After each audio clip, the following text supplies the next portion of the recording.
Ngayon! Ngayon!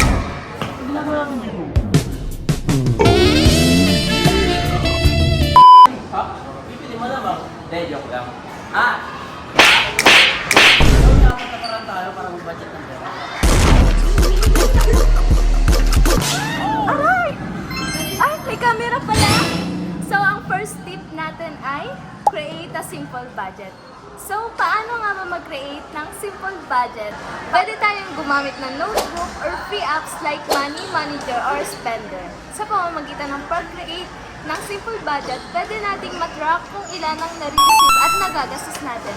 At may iwasan ang kung ano ang problema sa pag-budget. Ano? Kanina pa ako dito. Wala ka bang balak na samahan?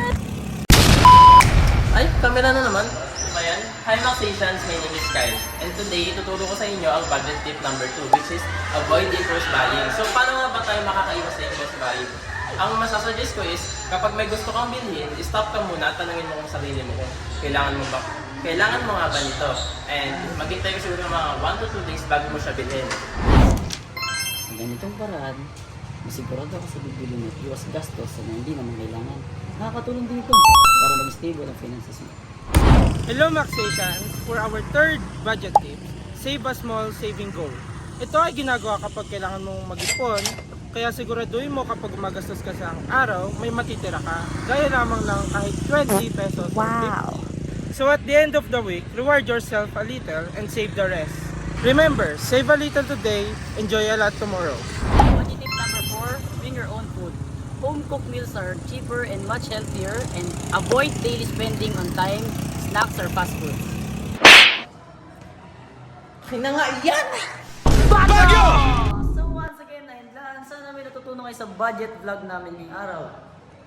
So, ako naman si Robilyn Custodio na nasampal kanina. Hello, again, I'm Kyle Castillo. Ano ba kanina tayo mo? Ikaw gagalamin ulo ko. Yun lang guys, sana may natutunan. Powers pala hanap mo, no? Ang sakit naman nun. Kailangan mo namin ng 88 million piso, $600 pesos.